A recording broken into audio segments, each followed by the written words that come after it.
রাত হয়েছে, ঘুম আসেনি আমার। চাই যেতে চাই ছাদের ওপর, ভাঙ্গে চাঁদের দোয়ার। হুদাই আন্দাজে কি জাগরণী ছন্দ মারলাম। আজ যদি রবি ঠাকুর বা নজরুল বেঁচে থাকতেন, তবে আমার এই ছন্দটা শুনেই মারা যেতেন। আহা, আমি রাকিব, একজন রোগী, আর আমার রোগ হলো ঘুম। মানে রাত হলেই আমার শরীরটা যেন চাঙ্গা হয়ে যায়, একটা ভাব চলে আসে। মানে রাত হলে আমার ঘুমটা উধাও হয়ে যায়, কোথায় যে হারিয়ে যায় খুঁজেই পাই না। আর এই রোগে আক্রান্ত আমি প্রায় 2 বছর। পূর্তি রাত না ঘুমিয়ে স্বপ্ন দেখি হুদায় হুদায় লেখালেখি করি।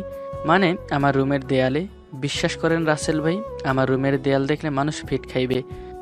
আমার সারাটা রুমের দেয়ালে 1 ইঞ্চি জায়গাও মনে হয় নাই যেখানে কলম বা মার্কারের কালি নাই। কিন্তু আজ কেন জানি আমার কিছুই লিখতে মন চাচ্ছে না। মন চাচ্ছে ছাদের ওপর গিয়ে চাঁদ দেখব, কিন্তু চাঁদ মামা কি আজ আকাশে উঠেছেন? সেটা তো ছাদে গেলেই দেখা যাবে। রাত বাজে তখন 3টা। ছাদে যাওয়াটা কি ঠিক হবে? ধুর, যা হবার হবে, আমি যাই। রওনা হলাম ছাদের দিকে। ছাদের ওপর গিয়ে গান গাচ্ছি। মনটা যদি খোলা যেত সিন্ধুকেরই মতো, দেখাইতে পারিতাম বন্ধু ভালোবাসি কত। কে কে? আউযুবিল্লাহি মিনাশ শাইতানির রাজিম, লা হাওলা। আরে কে আপনি, আর কি হয়েছে? আপনি কে আপা? আমাকে ক্ষমা করবেন, আমার ভালো লাগছিল না তাই এখানে এসেছি। আপা, আমাকে যেতে দিন প্লিজ। আরে আপনি ক্ষমা চাচ্ছেন কেন, আর ভয় পাচ্ছেন কেন? আমি কি ভূত নাকি? তার মানে কি আপনি মানুষ? আরে হ্যাঁ, কিন্তু আপনি কে? আমি রাকিব। এখানে আগে কখনো দেখিনি। ও মা, আপনি চুরি করতে এসেছেন? কি বলেন? আমি একজন ভদ্র মানুষ, চুরি করবো কেন?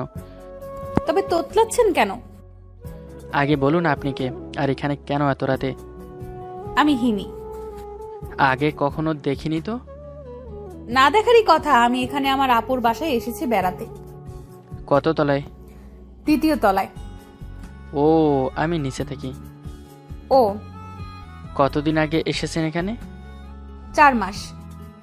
বেড়াতে এসে কি কেউ 4 মাস থাকে? বেড়াতে এসে এরকম ফেসে গেছি। কিভাবে? এই যে, আপু আমাকে আর যেতেই দিচ্ছেন না। ও, এখন মনে হয় আর যাওয়া হবে না, এখানেই থেকে যাব। কেন? তা অনেক লম্বা কাহিনী, এক সময় বলবো। হ্যাঁ, অবশ্যই। আমি এখানে প্রতি রাতেই আসি, আপনাকে আজ প্রথম দেখলাম। আমি আসি না তাই দেখেননি? তো আজকে আসার কারণ? ঘুম হচ্ছে না নাকি? তেমন কিছু না, ঘুম আমার কোনো রাতেই হয় না, আজও তার বিকল্প নেই। কিন্তু আজ আমার চাঁদ মামাকে দেখার ইচ্ছা হলো, তাই এখানে আসা। কিন্তু রাগিব সাহেব, আপনার জন্য এক বালতির সমবেদনা। গত 3 দিন ধরে চাঁদ মামা আসছেন না। সমস্যা নেই তো, চাঁদ মামাকে দেখতে এসে চাঁদ মামার চেয়ে সুন্দর মামিকে দেখে ফেললাম। মানে? আপনার কথাই বলছি, ফ্ল্যাটিং করলাম।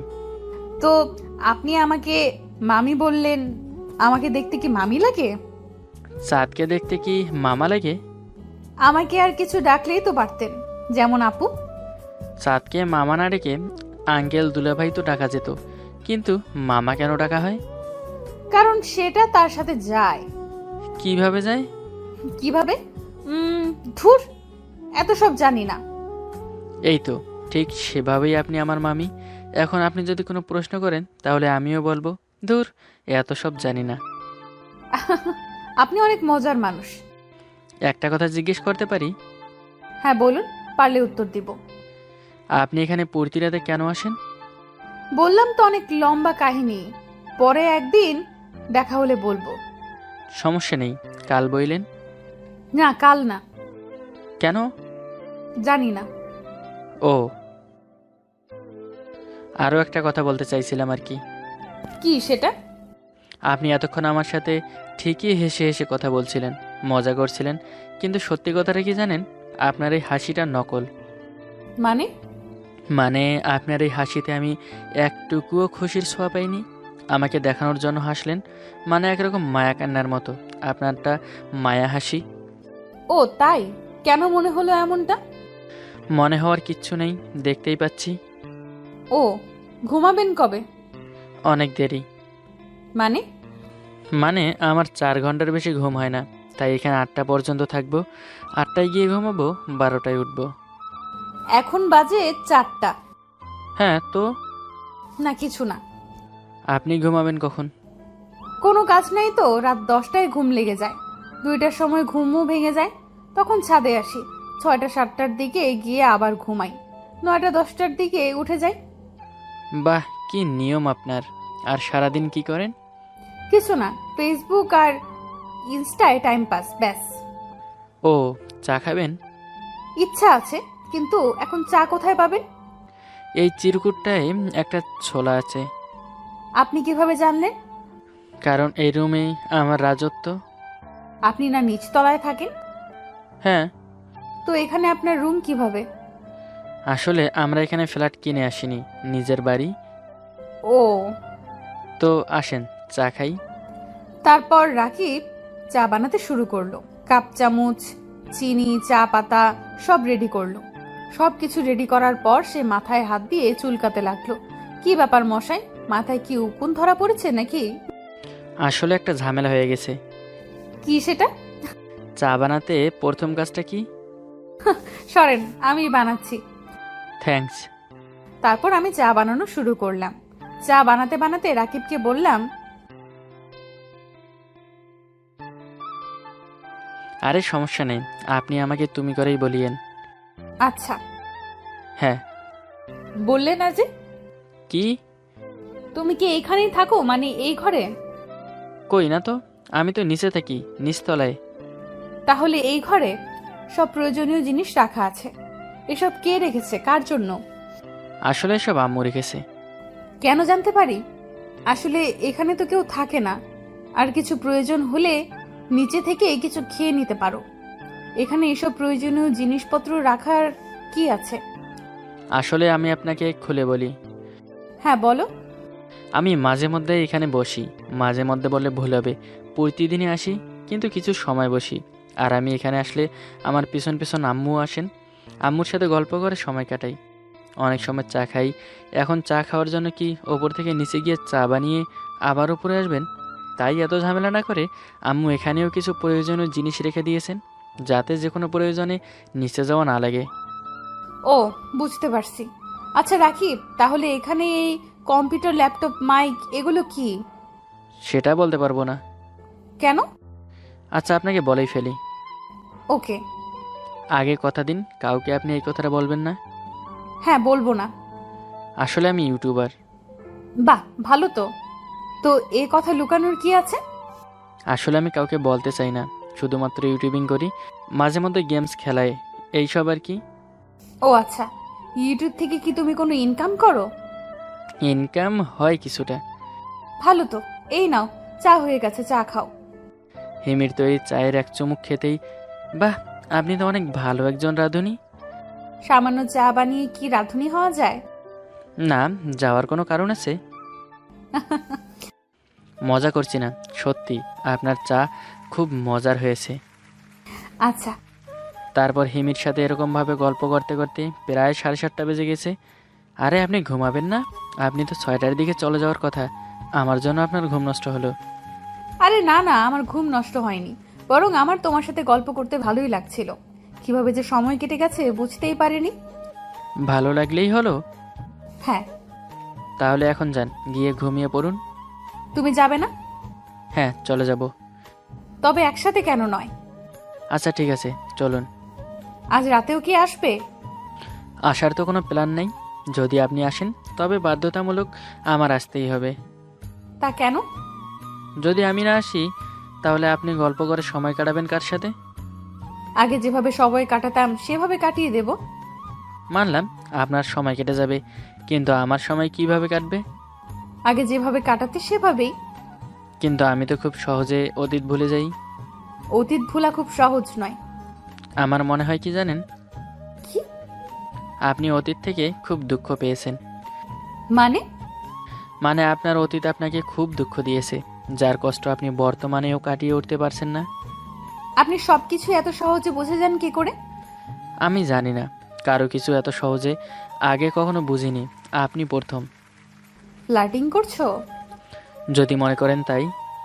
আচ্ছা, তুমি এত কর্কশ ভাষায় কথা বলো কেন? মানে? মানে মনে যাই আসে সব বলে ফেলো, পেটে কোনো কথা আটকায় না।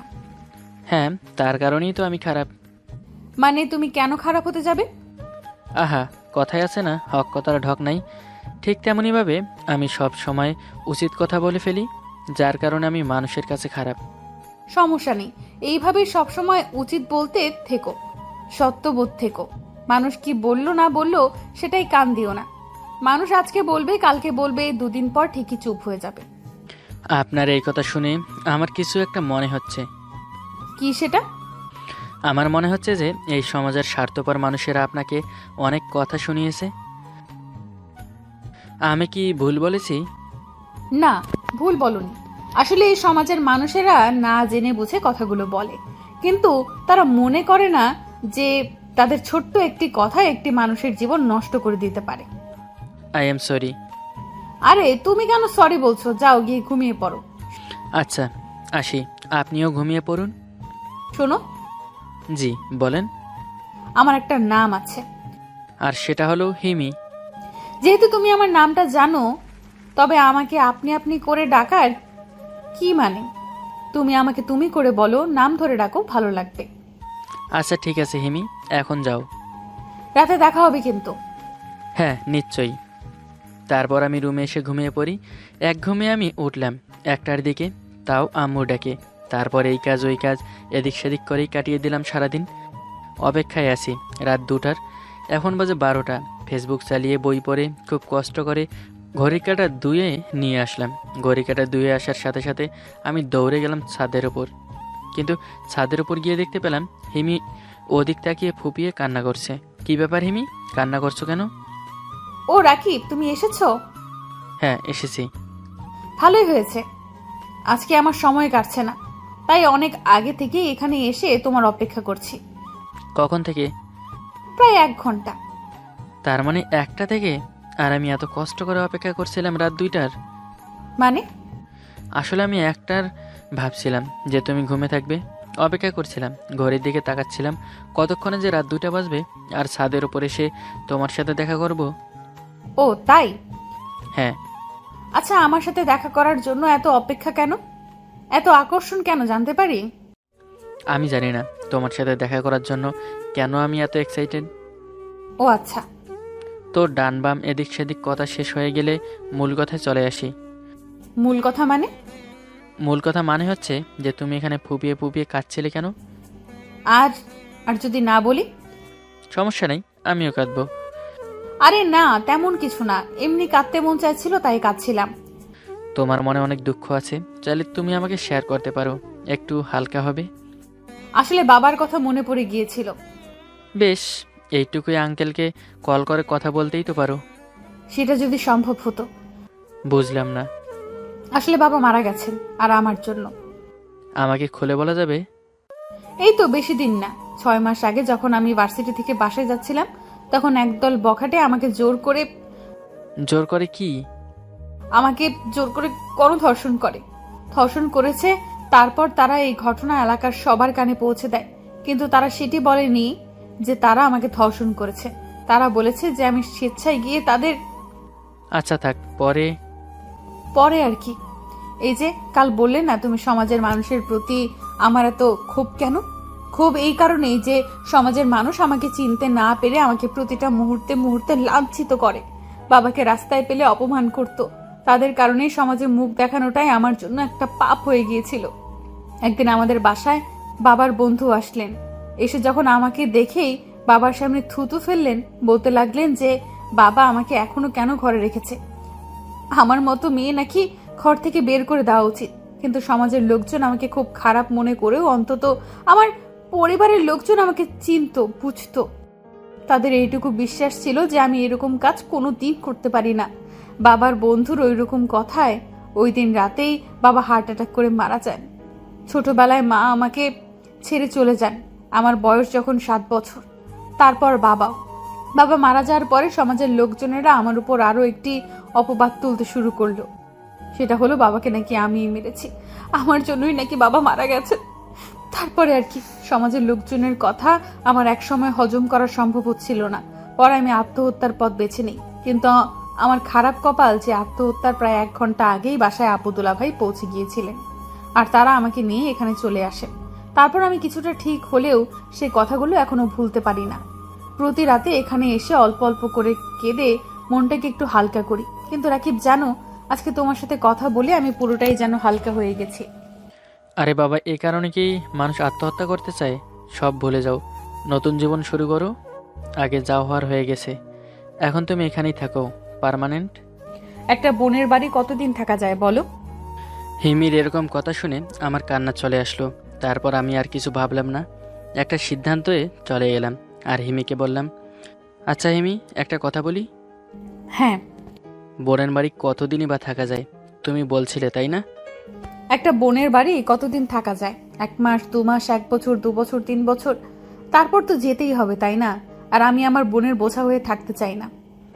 আচ্ছা মানলাম, একটা বোনের বাড়ি বেশি থেকে বেশি হলে 3 বছর থাকা যায়, কিন্তু শ্বশুর বাড়ি তো আজীবন থাকা যায়, তাই না? হ্যাঁ। মানলাম বোনের বাড়ি থাকলে বোনের একটা বোঝা, কিন্তু শ্বশুর বাড়ি থাকলে কি স্বামীর বোঝা?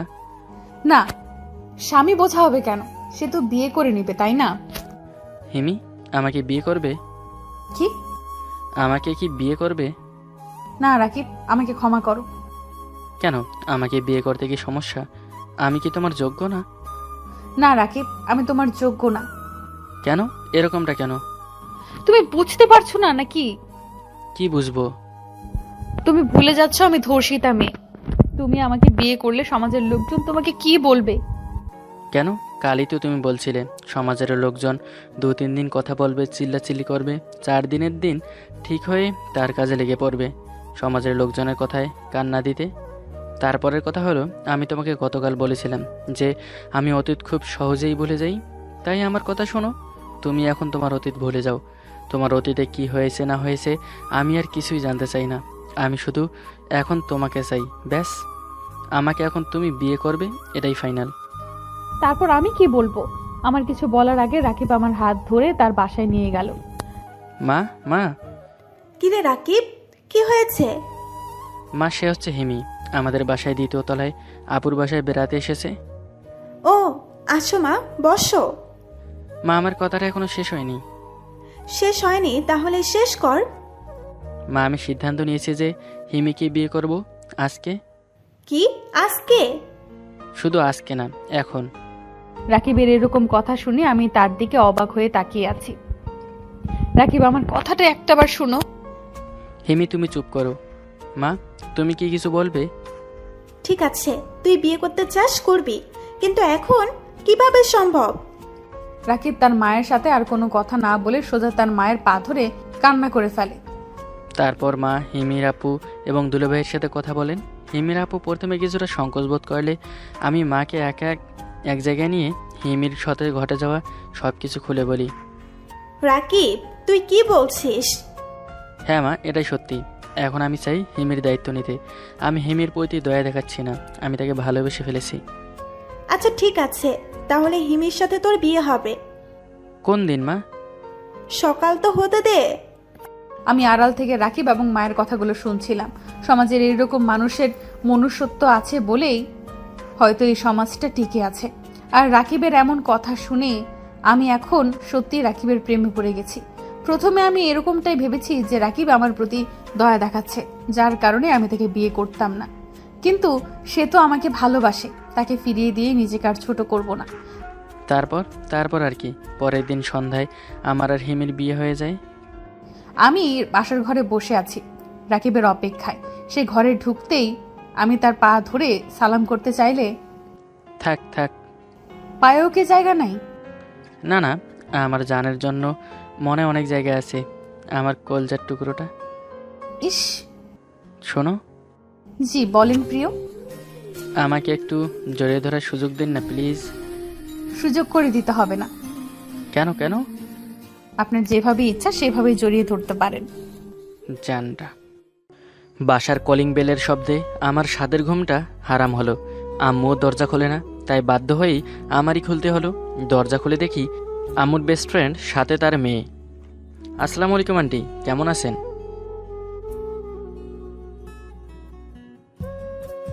ভালো আন্টি, এখন মনে হয় আর ভালো থাকা হইব না। আন্টি, এই পেতনিটার আনছেন কেন? এখন একটুও শান্তিতে থাকতে দেবে না। ওই ঝামরা, তুই কি কইলি? আমি পেতনি? দাঁড়া, তোর খবর আছে। আমি কি আর ওখানে থাকি? সোজা রুমে এসে দরজা বন্ধ করে দেই। যে গন্ডি মাইয়া আমারে মাইরা ফেলতো। ও, আপনাদের তো আমার পরিচয়টা দিয়ে নেই। আমি রাফসান ইসলাম সাইদুল, অনার্স 3য় বর্ষের ছাত্র। মা বাবার একমাত্র আদরের বাদর ছেলে। আর যার জন্য রুমের দরজা আটকালাম সে হলো আমার বেস্ট ফ্রেন্ড নুসরাত ফারিয়া। দুজন একসাথে পড়ালেখা করি। আমার আম্মু আর ফারিয়ার আম্মু বেস্ট ফ্রেন্ড। এখন আমি আর ফারিয়া বেস্ট ফ্রেন্ড। সারাদিন আমার সাথে ঝগড়া করে। আমি কিছু বলতে পারি না। কিছু বললেই আম্মুর কাছে নালিশ করে। আর আম্মু আমাকে সুমধুর কিছু বাণী শুনিয়ে দেয়। ও আমার দরজার বাইরে এসে বলে, ওই হাদারাম, তুই রুম থেকে বাইরে হবি না? একবার হলেও তো বাইরে হবি, তখন দেখে নিব। ওই, তুই আমার বাড়ি আসিস কেন? আইসা শুধু গুন্ডামি করে। গুন্ডা মাইয়া। কি? আমি গুন্ডা? আর তোর বাড়িতে আমি আসি নাই, আমার আন্টির বাসায় আইছি। তাতে তোর কি রে? কয়দিন পর আমার বাড়ি হয়ে যাইব। তোরে ময়ূর, এখন দরজা খোল, তা না হলে ভার্সিটি যাব না। আর দেরি করা যাবে না, তা না হলে ভার্সিটি গেলে কী যে করবে আল্লাহ ভালো জানে। দরজা খোলার সাথে সাথে আমার শার্টের কলার ধরে ফেলছে। আমি তো শেষ, ভয়ে হাত পা কাঁপাকাঁপি শুরু করে দিছে। দোস্ত, এইবারের মতো মাফ করে দে প্লিজ প্লিজ। দিতে পারি, এক শর্তে। আবার শর্ত? বল, রাখমু। আর কিছু করারও নেই। আজকে সারা দিন আমাকে নিয়ে ঘুরতে হবে। খাইছে আমারে, আজ আমার পকেট ফাঁকা করবে। কি করার? মাইর খাওয়ার চাইতে পকেট ফাঁকা করাও ভালো। যা, রেডি হয়ে আয়, নিয়ে যাবো। সত্যি আমার গাল দুটো টেনে দিয়ে চলে গেল। আমি বেঁচে গেলাম। আমিও রেডি হয়ে আম্মুর কাছে গেলাম। দেখি 2 বান্ধবী এখনও কথা বলতেছে। মেয়েরা এত কথা বলে কিভাবে, একমাত্র আল্লাহই জানে। আন্টি, আপনি তো কত ভালো, আর আপনার মেয়েটা হয়েছে একটা গুন্ডা। দেখেন না, এইমাত্র থ্রেড দিয়ে গেল। তার নিয়ে ঘুরতে যেতে হবে। বলেন, আমি বেকার মানুষ, ওকে নিয়ে ঘুরতে গেলে কত খরচ হবে? ওই, সোজা কইরা বলতে পারোস না মা টাকা লাগবো? খালি খালি ফারিয়ার নামে বদনাম করোস। এই নে টাকা। ও মা, এ দেখি মেঘনা চাইতে বৃষ্টি। যেমন মাসিক হাত খরচ ছাড়া টাকা দেয় না, সেই আমু আজ ফারিয়াকে নিয়ে ঘুরতে যাওয়ার জন্য 10,000 টাকা দিছে। এইখানে কোনো সমস্যা আছে? যাই হোক, টাকা তো পাইছি, যাওয়া যাক। সারাদিন অনেক ঘুরলাম, ওর যেগুলো মন চাইছে সব করছে। দিনটি চলে গেল, দুজন দুজনের বাসায় চলে গেলাম। আমরা শুধু ফ্রেন্ড, এর বাইরে কিচ্ছু না। ফারিয়া একটু মডার্ন মেয়ে। আমার মডার্ন মেয়েকে লাভার বানানোর তেমন ইচ্ছা নেই, তাই ওর দিকে অন্য নজরে তাকাইনি। ও একজন ভালো বন্ধু। ফারিয়া দেখতে সেই রকম সুন্দরী। সারাদিন ক্লাস, আড্ডা, ঘোরাঘুরি, এভাবে কেটে যেতে লাগলো আমাদের দিনগুলি। আজকে একটা ক্লাস হবে না, তাই একটা ক্লাসে রেখে 5 মিনিটের জন্য বাইরে বের হয়েছিলাম। তারপর চলে যাই আড্ডা দিতে। দিনটা ভালোই কাটলো। বাসায় পৌঁছে দেখি আমার ডায়েরিটা নেই। আমার মাথায় আকাশ ভেঙে পড়লো। কি করব এখন? আমার ভালো লাগা না লাগা সব কথাবার্তা লেখা, এতে কিছু যায় আসে না। আমার ডায়েরিটায় আমার অনেক স্মৃতি বহন করছে। ডায়েরিটা আমার একটা দোস্ত বললে ভুল হবে, কলিজা ছিল। ও উপহার দিয়েছে। সে অনেক আগে না ফেরার দেশে চলে গেছে। ওর শেষ স্মৃতি হিসেবে ডায়েরিটা ছিল। তখন ফারিয়া ফোন দেয়। অনেক কষ্ট পেয়েছি, তাই ওর সাথে কথাটা শেয়ার করি, কারণ আমি ওর কাছে সব শেয়ার করি। ওর কাছে সব বলতে বলতে কান্না করে দিয়েছিলাম। ফারিয়া আমাকে বোঝায়, বলে কাল ভার্সিটি এসে আমার ডায়েরি খুঁজে দিবে। কোনো রকম রাতটা কেটে গেল। ভার্সিটি পৌঁছে পাগলের মতো খুঁজছি, পাইনি। যেই ক্লাসে গেলাম দেখি আমি যেই বেঞ্চে বসতাম তার উপরে ডায়েরিটা রাখা। ডায়েরিটা পেয়ে অনেক খুশি হলাম। ফারিয়ার কাছে বলতেই ট্রিট চাইলো। আমিও মানা করলাম না।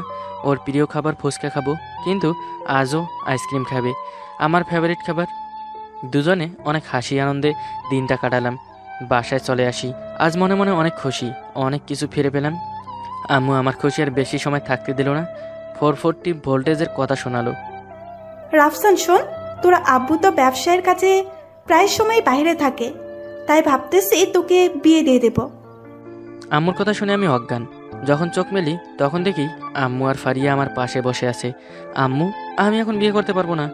আমার মনের মতো মেয়ে এখনো খুঁজে পাইনি। আম্মু কিছু বলে না, আমিও কিছু বলিনি। কয়েকদিন কেটে গেল। সুস্থ হয়ে ভার্সিটি গেলাম। আজকে ফারিয়া এখনও আসেনি, তাই বটতলায় বসে আছি। তখনই দেখি গেট দিয়ে একটা নীল পরি ঢুকতেছে। আগে তো কখনো দেখিনি, প্রথম দেখাতেই ক্রাশ। কি সুন্দর লাগতেছে। নীল ড্রেস, চোখে কাজল, কপালের টিপ, হৃদয়টা ছুঁয়ে গেল। একেই তো আমি এতদিন খুঁজতেছি। দেখি নীলপরি আমার দিকে আসতেছে। একটু কাছে আসতেই কেমন যেন চেনা চেনা মুখটা। না, এ হতে পারে না, এ তো ফারিয়া। আমার চোখকে বিশ্বাস করাতেই পারছি না। রাফসান, নিজেকে কন্ট্রোল কর, ওকে বুঝতে দেওয়া যাবে না তুই ওর ওপর ফিদা হয়ে গেছিস। 3টি বছর রয়েছি, কখনো এরকম শাস্তে দেখিনি। মনে হয় আজকেই ওকে প্রথম দেখতেছি। না, ওকে ভালোবেসেই ফেলেছি। লাভ অ্যাট ফার্স্ট সাইট। ফারিয়ার কথায় কল্পনার জগৎ থেকে ফিরে এলাম। কি রে, কি ভাবতেছস? না, কিছু না। দেখ আজ আমাকে কেমন দেখাইতেছে। মনে মনে বলছি একদম পরিমতো। আরে না, একদম পেতনির মতো। হি হি হি। কি পেতনির মতো? যা, তোর সাথে কথা বলবো না। তুই আমার সাথে কথা বলবি না। যার জন্য এত সুন্দর করে সেজে আসলাম সেই কিনা বলে পেতনির মতো লাগে। আগেই ভালো ছিলাম, প্যান্ট শার্ট পরে। আসলে তুমি তো তাকাইতা, এখন তো তাও তাকাও না। তুমি একটা ইডিয়ট। ওমা, একেবারে তুমিতে চলে যাচ্ছে। আগে তো তুমি করে বলে নেই কোনো প্রবলেম আছে। কি আমার জন্য সাচ্ছ? তা তো জানি না। আর শোন, তোকে না একদম পরীর মতো লাগতেছে। তোরে রাগানোর জন্য ওইটুকু বলছিলাম। সত্যি? হুম। তোমাকে না আজ একটা কথা বলি। আজ যদি না বলতে পারি তাহলে আর কখনো বলতে পারবো না। কি বলবি বল। আমি তোমাকে ভালোবাসি। কি, কবে থেকে? ওর কথা শুনে মনের মধ্যে লাড্ডু ফুটছে। যারে দেখে 5 মিনিট আগে ক্রাশ খাইছি, সে এখন ভালোবাসার কথা বলতেছে। যেদিন ভার্সিটিতে তোমাকে প্রথম দেখি তখনই। মেয়ে বলে কিছু বলতে পারিনি। যখন জানলাম তুমি আমার আম্মুর বান্ধবীর ছেলে, তখন অনেক খুশি হয়েছিলাম তোমার সাথে বন্ধুত্ব করে। কিন্তু যখন তুমি অন্য মেয়েদের সাথে কথা বলো তখন আমার হৃদয়টা ছিঁড়ে যায়। মনে হয় তুমি আমার কাছ থেকে দূরে চলে যাচ্ছ। ভাবছিলাম তুমি আমাকে বলবে, কিন্তু না, এখন আমারই বলতে হয়েছে। কিন্তু আমি তো তোকে ভালোবাসতে পারবো না। বিয়ে করার আগে ভালোবাসা ঠিক না। তাই ভাবতেছি যাকে বিয়ে করব তাকে ভালোবাসবো। যাই রে, অন্য কারো ওপর ট্রাই কর। বলতে দেরি হয়েছে তো আমার শার্টের কলার ধরতে দেরি করে নেই। ওই মাইয়া পাল্টাইতে পারে ক্যারেক্টার, কিন্তু আগের ফারিয়াই আছে। আর তোর বউরে ভালোবাসবি না, চল। আমার শার্টের কলার ধরে টানতে টানতে বাসায় নিয়ে আসলো। আমার রুমে আমাকে আটকে রাখা হলো। কিছুই বুঝতে পারছি না। সন্ধ্যা হয়ে এলো, কেউ আমাকে খেতেও দিল না। হঠাৎ আম্মু কিছু কাপড় আর কিছু পোশাক নিয়ে এলো। খাবার খেয়ে পোশাকগুলো পরে নে। কেন? আজ তোর বিয়ে ফারিয়ার সাথে। কোনো কথা বলার সুযোগ না দিয়ে চলে গেল। পড়লাম মহাবিপদে। এতে আমারই ভালো হলো। একদিকে যার ওপর আজ ক্রাশ খাইলাম তাকে বিয়ে করতে পারবো, অন্যদিকে এমন গুন্ডা মাইয়ার সাথে বিয়ে হইলে জীবন শেষ হয়ে যাবে। এখন তো আর কিছু করার নাই, জীবন তো শেষ। তাই এখানে শেষ করলাম। বিয়ের এক্সপিরিয়েন্স নাই তো, তাই আর কিছু লিখলাম না। কলেজের ক্যাম্পাসে বসে আড্ডা দিচ্ছি আমি, আশিক, তানিম, ইমন। শালার আজ নাকি ভালোবাসা দিবস। আর আমার কাছে আজ সিঙ্গেল ডে। বসে বসে নীরবতা পালন করতেছি। ঠিক তখনই অভ্র, তোকে একটা কথা বলি। না বললে আরো বেশি করে বলবি, তাই বলে ফেল। দোস্ত, তুই তো ফাজলামি ভালোই করিস। আমি একটা মেয়ের সাথে মজা নিতে বলবো, পারবি কি? এই অভ্র পারে না এমন কিছু আছে নাকি? বলে ফেল। দোস্ত, ওই মেয়েকে প্রপোজ করতে পারবি? আমি হাতের ইশারায় দেখিয়ে বললাম। মাইয়ারে দেখেই আমি তো একটা ঝাটকা খাইলাম। কি কিউট রে! ব্যাপার না, প্রপোজ করতেছি, ফুল নিয়ে আয়, যা। অভ্র দোস্ত আমার, প্লিজ এই মেয়ারে প্রপোজ করিস না। আর মজা সে তো অনেক দূরের কথা। কেন রে, এই মেয়ে কি রোহিঙ্গা নাকি? আরে না রে বাপ, মেয়েটা বেজায় রাগী, থাপ্পড়ের ওপর উচ্চতর ডিগ্রি প্রাপ্ত। প্লিজ দোস্ত। চুপ থাক হালা। এই তানিম, যা ফুল কিনে আন। ওকে জানু, যাচ্ছি। পিসাসি একটা হাসি দিয়ে তানিম চলে গেল। আর আমিও বসে আছি। প্রায় 15 মিনিট পর তানিম একটা গোলাপ নিয়ে হাজির। এই নে ধর। আমি ফুলটা নিয়ে তানিমকে বললাম, তোর মানিব্যাগে তো ব্লেড থাকে, আছে কি এখন? ব্লেড কি করবি? দিতে বলছি, থাকলে দে। তানিম তাড়াতাড়ি ব্লেড বের করে দিল। আমি ব্লেডটা দিয়ে গোলাপ ফুলের 2 ইঞ্চি নিচ থেকে ডালটা কেটে নিলাম। তারপর কাটা জায়গায় চেপে ধরে বললাম, ভন্ডুরা, লেটস শো মাই ফাইজলামি। সিনা টান টান করে এগিয়ে চলছি মাইয়াটার দিকে। পিছন থেকে ইমন বলতেছে, ওগো যাইস না তুই ফাইজলামি করিতে। মাইয়া দেখি বান্ধবীদের সাথে হাসাহাসি করতেছে। এই যে মিস কটকটি, একটু শুনবেন? আমি মেয়েটাকে উদ্দেশ্য করে বললাম। মেয়েটা আমাকে দেখেই এগিয়ে এলো। এই যে আমার একটা ভালো নাম আছে, বুঝলি তো? সাবা আমার নাম। সাবাহন আর হাবাহন সেটা বড় কথা না, বড় কথা হচ্ছে। কি? আমি হাবা না? আরে না না, তুমি তো সাবা। ঠিক আছে, এবার বল কি বলবি। আমি হাঁটু গেড়ে বসে, বালিকা তোমার ওই মায়াবী মুখটা দেখে আমি পাগল হয়ে গেছি। তোমার এই গরুর মতো চোখের প্রেমে পড়ে গেছি। তোমার ওই পাটের রাশের মতো চুলের প্রেমে পড়ে গেছি। বালিকা, আমি তোমার কোলবালিশের মতো ভালোবাসি। আই লাভ ইউ হাবা থুকু সাবা। সাবা আমার হাত থেকে ফুলের ডালটা ধরতেই যারা তাকিয়েছিল তারা, মানে ওর ফ্রেন্ডের সাথে সাথে আমার ফ্রেন্ডরা তো হেসেই গড়াগড়ি খাচ্ছে। খাবে না কেন? হাবা থুকু। সাবা এত সুন্দর করে ফুলটা নিল, আর চেয়ে দেখে শুধু ডালটা হাতে আর ফুলটা আমার হাতে। আমিও হাসি ঠেকাতে পারলাম না। হি হি হি। সাবা তো রাগে কটমট করছে। নাক কান বুঝে দে দৌড়। এক দৌড়ে পেরিয়ে গেলুম মোর। তারপর সোজা বাড়িতে। অপরদিকে সাবার আগে ফুসতেছে, এই প্রথম কোনো ছেলে ওকে এভাবে অপমান করলো। তাই মনে মনে সাবা ভাবছে যে করেই হোক ছেলেটাকে উচিত শিক্ষা দিতেই হবে। রাগে গজগজ করতে করতে সাবা বাসাতে চলে আসে। এদিকে আমি ভয়ে 2টা দিন কলেজে যাইনি। হি হি হি। বীরপুরুষ তো আমি, তাই একটু ভয়টা বেশি। এদিকে সাবা এতটাই রেগে আছে যে অব্বরকে কলেজে হারিকেন লাগিয়ে খুঁজছে। 3 দিন পর কলেজে এসেছি আমি, তবে ভয় লাগছে। বলা তো যায় না, যদি মেয়েটা এসে খপ করে ধরে। তো কোনো রকমে ক্লাস করে ফ্রেন্ডের সাথে রাস্তা দিয়ে যাচ্ছি, ঠিক তখনই পাশ দিয়ে চলে যাওয়া রিক্সা থেকে একটা লিপস্টিক মোছা টিস্যু এসে গায়ে পড়লো। ওই কোন শালারে গায়ে টিস্যু ছুঁড়ে মারলো? রুক যা মেরি ইজ্জত কি কসম, রুক যা। বলতে না বলতেই সামনে রিক্সাটা থেমে গেল। আমি রাগটা একটু বাড়িয়ে রিক্সার কাছে এগিয়ে গেলাম। দেখি 3টা মেয়ে। ছেলে দেখলে টিজ করতে মন চায়, তাই না? বজ্জাত কোথাকার। ওমা, এ কি গো! হঠাৎই আমার রাগ ভয়ে কনভার্ট হয়ে গেল, আর মেয়েগুলারটা রাগে।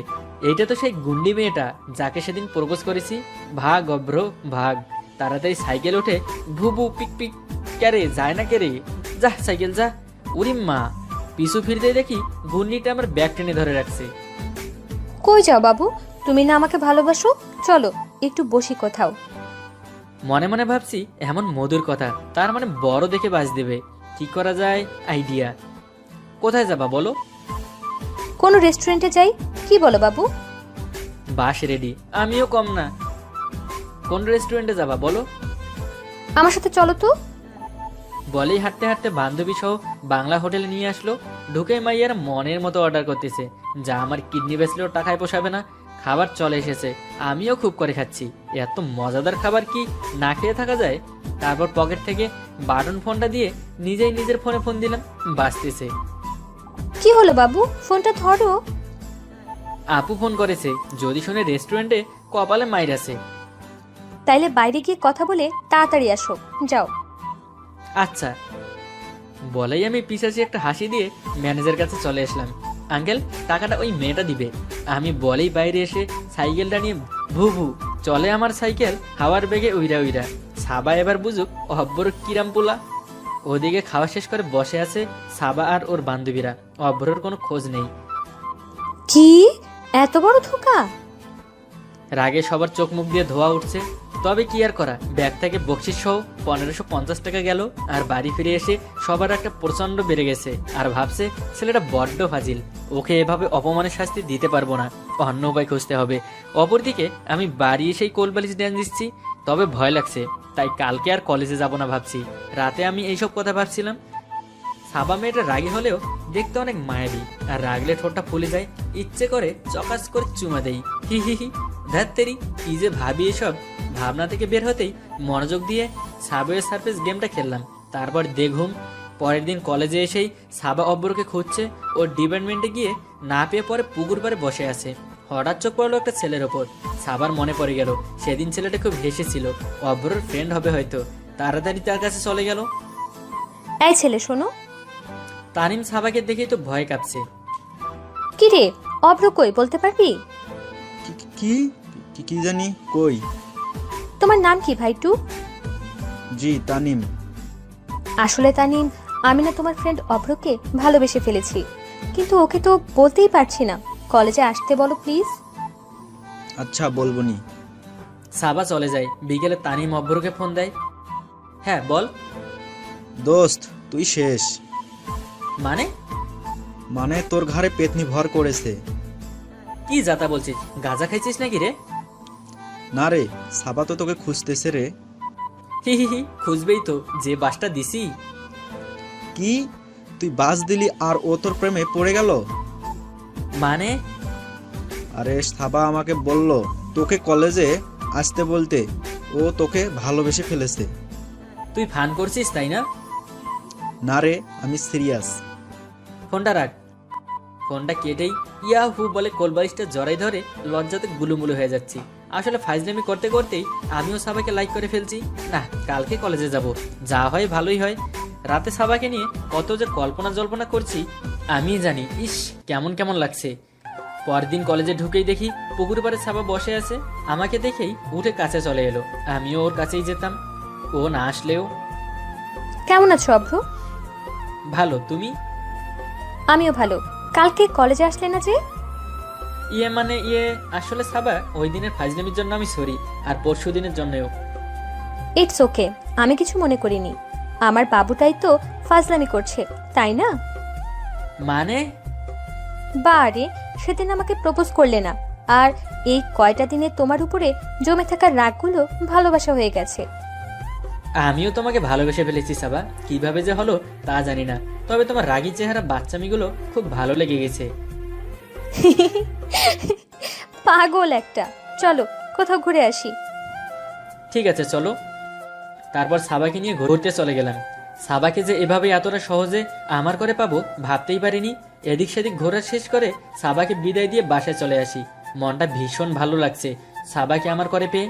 আমি তো এমন একটা রাগী মেয়ের অপেক্ষায় ছিলাম।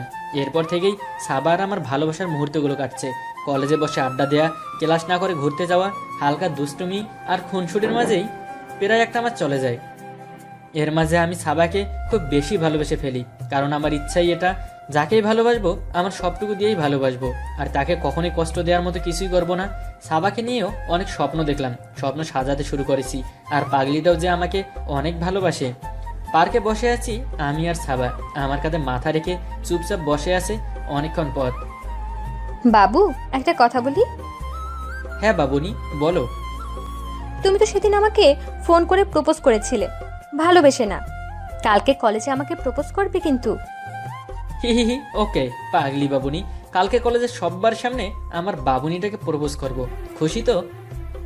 তুমি খুব খুব ভালো বাবু। এরপর অনেকক্ষণ বসে থেকে সাবাকে বাসায় রেখে আমিও চলে আসি। মনটা খুব ভালো, কালকে সাবাকে প্রপোজ করব, কিন্তু কি বলবো বুঝছি না। অনেক ভাবলাম, তবে সব কেমন যেন গুলিয়ে যাচ্ছে। পরদিন সকাল 9টা, আমি শ্রীরাম সাজুগুজু করে 3টা লাল গোলাপ নিয়ে কলেজে চলে যাচ্ছি। এসেই দেখি আমার পাগলিটা আগেই এসে বসে আছে। আমাকে দেখেই উঠে কাছে আসলো।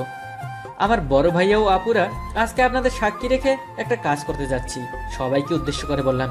সবাই দেখে আমার দিকে তাকিয়ে আছে। গোলাপগুলো সাবার দিকে বাড়িয়ে হাঁটু গেড়ে বসে বললাম, আমি জানি না ভালোবাসা কি, জানি না কিভাবে ভালোবাসে, তবে তোমার চোখের দিকে তাকালে আমার হৃদয়ে কাঁপুনি দিয়ে ওঠে। তোমার মুখের দিকে তাকালে মনটা ভরে ওঠে। তোমার ওই রাগে লাল হয়ে যাওয়া গালটা ছুঁয়ে দিতে ইচ্ছা করে এভাবেই তোমার সাথে থাকতে, পথ চলতে। তুমি কি আমার রাগী পরি হবে? ভালোবাসবো ততটুকু, যতটুকু বাসলে তুমি চোখের জল ঝরাবে না। আই লাভ ইউ সাবা। সাবা হাসি মুখে ফুলটা হাতে নিল। আমিও খুশি হয়ে উঠে দাঁড়ালাম। ঠাস করে একটা আমার গালে চড় পড়লো। আমি তো হতভম্ব হয়ে গেছি। সবাই খুব হাসাহাসি শুরু করে দিল। এই বাবুনি, সবাই দেখছে তো? হ্যাঁ বাবু দেখছেই তো, দেখুক কেমন লাগে দেখ এখন। সেদিন ঠিক এভাবেই আমাকে সবার সামনে অপমান করেছিলি, মনে পড়ে তোর? বাবুনি, সেদিন তো ফান করছিলাম, বাট আজ তো আমি আমি আজকে তোর সাথে ফান করলাম। মানে তুমি আমাকে ভালোবাসো না বাবুনি? ভালোবাসা তোকে? How funny. আমি তো জাস্ট ফান করছি। আমাকে অপমান করার ফল কেমন লাগলো? তুমি বলতে পারতে, আমি তোমার পায়ে পড়ে ক্ষমা চেয়ে নিতাম। তবে আজকের এই কাজটা না করলে কি হতো না? এটাই তো অপমান। দোয়া করি অনেক অনেক ভালো থেকো। বলি চোখটা মুছতে মুছতে বাড়ি ফিরে আসলাম। খুব কষ্ট লাগছে এটা ভেবে যে আমার ভালোবাসা নিয়ে সাবা এটা করতে পারলো। আমি সত্যিই ভালোবেসেছিলাম। সাবা হাজার অপমান করলেও কষ্ট হতো না। কষ্ট লাগছে আমার ভালোবাসাকে ফান ভেবে এতটা দিন মিথ্যে স্বপ্ন দেখানোর জন্য। সারাটা রাত কান্না করেই কাটিয়ে দিলাম। ফোনটাও অফ করে রেখেছি। অপরদিকে সাবা অব্রকে অপমান করতে পেরে দারুণ খুশি। ফ্রেন্ডদের ট্রিট দিয়েছে। পরের দিন কলেজে এসেই সাবা তানিমকে দেখে বলছে, তানিম, তোমাদের জানের ফ্রেন্ড অভ্র কই? কেন, ওকে কি দরকার? এত অপমান করেও স্বাদ মেটেনি। ফোন করে কি আসতে বলবো আরও অপমান করবেন? ও আপনাকে কতটা ভালোবাসে জানেন? উলি বাবা, এ তো দেখি বন্ধু পাগল। বলেই সাবা চলে গেল। প্রায় একটা সপ্তাহ পর আজ অব্র কলেজে এসেছে। যে অব্রকে দেখছে সেই বলছে, এই যে দেখো প্রেমিক এসেছে কলেজে, আর হাসাহাসি করছে।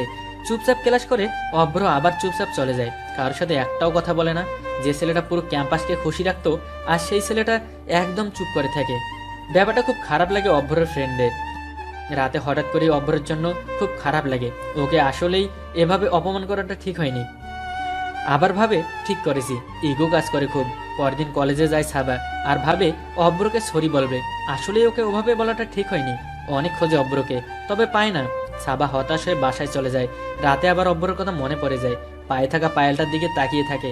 অব্র পায়েলটা পরিয়ে দিয়ে বলেছিল, জানো তো বাবুনি, এই পায়েলটা কিনেছিলাম অনেক আগে, তবে ইচ্ছে ছিল যাকে ভালোবাসবো তাকে পরিয়ে দিব, সারা জীবন আমার করে রাখবো। এইটা আমার এই বাবুনিকে পরিয়ে দিলাম। সাবার বারে বারে অব্রের কথা মনে পড়তে থাকে। ওর সাথে কাটানো সব কথা কুরে কুরে খায় সাবাকে। নিজেকে বড্ড অপরাধী লাগে সাবার। পরদিন কলেজে গিয়ে সাবা অব্রকে খোঁজে। অব্র তখন বাইরে চুপচাপ দাঁড়িয়েছিল। ক্লাসে তানিমকে দেখেই সাবা বলে, অভ্র আসেনি? কেন, ওকে এত অপমান করেও স্বাদ মেটেনি, আবার এসেছেন? আমি দুঃখিত ওকে ওভাবে বলাতে। থাক, আর এসব বলতে হবে না। বলো না তানিম, অভ্র কই? কি দরকার ওকে? এটাই তো চেয়েছিলেন, যেন অভ্র কষ্ট পায়। এখন খুশি তো? যে ছেলেটা সবাইকে হাসি খুশি রাখতো, আর সে একা একা চুপচাপ থাকে। আর অভ্র কলেজ চেঞ্জ করেছে, ট্রান্সফার করবে আজকেই, ওর শেষ কলেজ। এখন খুশি তো আপনি? প্লিজ ইমন, বলো না অভ্র কই? আমি ওর সাথে দেখা করতে চাই, প্লিজ। না, আমি বলবো না। তোমার পায়ে পড়ি, বলো। এই না না, বলছি, ওই যে দেখো নিচে দাঁড়িয়ে আছে। সাবা অব্রকে দেখেই এক দৌড়ে নেমে চলে গেল। আর তানিম শয়তানি হাসি হাসছে। সাবা কান্না করতে করতে অব্রকে গিয়ে জড়িয়ে ধরে। বাবু, আমার ভুল হয়ে গেছে। আমি তোমাকে সেদিন অপমান করে বলেছি সরি বাবু। প্লিজ তুমি আমাকে ছেড়ে, সবাইকে ছেড়ে এই কলেজ ছেড়ে যেও না। আরে না না, তুমি তো এটাই চেয়েছিলে আমি চলে যাই, তাই না? তুমি ভালো থেকো। না, আমি ভালো থাকবো না। এই বাবুটাকে ছাড়া আমি ভালো থাকবো না। আমাকে ছেড়ে কোথাও যেতে দেব না। এই কলেজে ছেড়েও যেতে দেব না। কে বলেছে আমি কলেজ ছেড়ে যাব? কেন, তানিম না বললো তুমি কলেজ ছেড়ে দিবা? তাই তো আমি কান্না করছি। আমি তো তানিমকে এমনিই বলেছিলাম এই মিথ্যাটা, যেন তুমি আবার আমাকে ভালোবাসো। হি হি হি। কি চিটার বাটপার, তোমার খবর আছে। বলেই সাবা আমার দিকে ধেয়ে যাচ্ছে। আমিও ভয়ে দৌড়ানি দিছি। সারা ক্যাম্পাস দৌড়ানি দিতে দিতে ক্লান্ত হয়ে মাঠে শুয়ে পড়ছি। ঠিক তখনই বুকে কি যেন অনুভব করলাম। দেখি গুন্ডিটা মানে সাবা আমার বুক মাথাটা রেখে শুয়ে আছে। এই পাগলি, সবাই দেখছে তো? দেখুক, তাতে কি? সেদিন অপমান করা দেখেছে, আজ আমার ভালোবাসাটাও দেখুক। কি যেন ঘটে গেল, তারপর আর কিছু মনে নেই। হি হি হি। স্যার, আপনি কি কানে কম শোনেন? ছাত্রীর মুখে এমন কথা শুনে কিছুটা চমকে তাকালাম।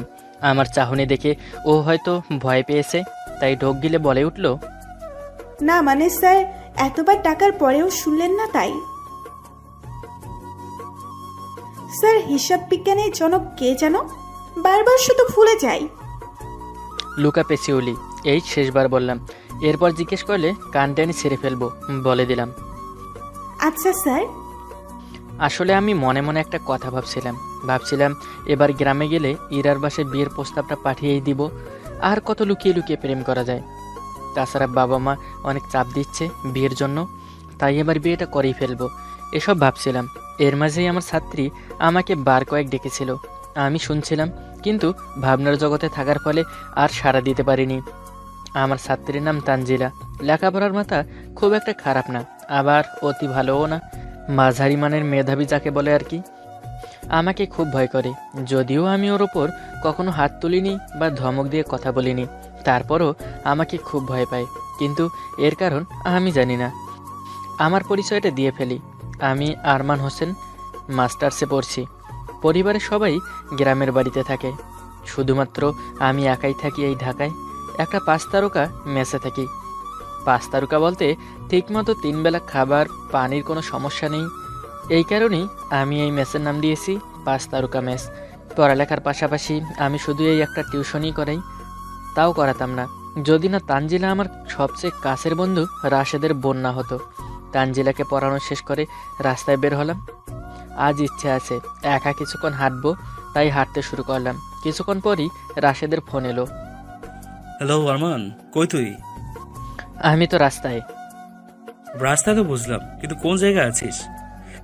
এই তো আসি কাকরাইল মসজিদের আশেপাশে। যেখানে আছিস সেখানে থাক, আমি আসছি। জলদি আয়।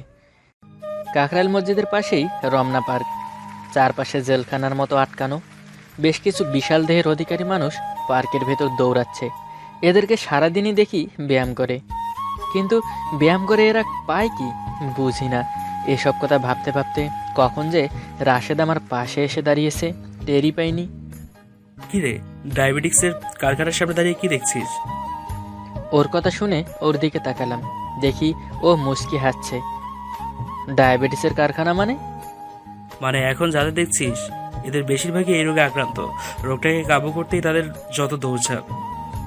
আফসোস। আচ্ছা রাশেদ, আজ কই যাওয়া যায় বলতে পারিস? চল, আজ শুধু হাঁটবো। ওহ, আমিও এটাই চিন্তা করতেছিলাম একটু আগেই। চল পার্কের ভেতর যাই। চল। রাতে একটা গল্প লেখার চেষ্টা করছিলাম। ফেসবুকে অনেককেই দেখি গল্প লিখে, আমিও চেষ্টা করি লিখতে, কিন্তু লেখা শেষে দেখা যায় পুরাই অখাদ্য হয়েছে, তাই আর কখনো পোস্ট করা হয়ে ওঠে না। তবে আজ মাথায় দারুণ একটা গল্প সুরসুরি দিচ্ছিল। লেখা শুরু করতেই দেখি মনের সব আবেগ ঝড়ের গতিতে কলমের ডগায় নেমে এসেছে। লিখছি তো লিখছি, কোনো দিকে কোনো খেয়াল নেই। নায়ক নায়িকাকে বলছে, আচ্ছা নীলা, এই সম্পর্কের পরিণতি কি হতে পারে জানো?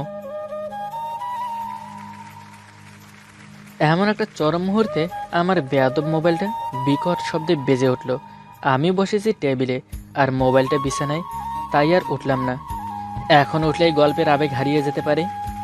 আমি এক মনে গল্প লিখছি আর এদিকে মোবাইলটা একটানা বেজে চলেছে। 1 ঘন্টা লেখার পর গল্পটা শেষ হলো। কি গল্পটাই না লিখলাম। নিজের গল্প পড়ে নিজেই নিজের পিঠ চাপড়ে দিলাম। না, আরমান লেখালেখির দুনিয়ায় তুই নতুন রত্ন, তোকে দিয়েই হবে। নিজেকে নিজেই মারহাবা দিচ্ছিলাম। হঠাৎ মনে হলো কেউ একজন কিছুক্ষণ আগে ফোন দিয়েছিল। তাড়াতাড়ি করে মোবাইলটা হাতে নিলাম। নাম্বারটা দেখেই আমার আত্মারাম খাসা ছাড়া হওয়ার জোগাড়। 15টা মিসড কল, তাও আবার ইরার নাম্বার থেকে। গল্প লেখার ধান্দায় কখন যে নিজের কপালে বিপদ ডেকে এনেছি বুঝতেই পারিনি। কাপা কাপা হাতে ইরাকে ফোন দিলাম। 2 বার রিং হওয়ার পর ইরা ফোন রিসিভ করলো। হ্যালো ইরা। কে বলছেন? আমাকে চিনতে পারছো না? আমি আরমান। সরি, আমি আরমান নামে কাউকে চিনি না।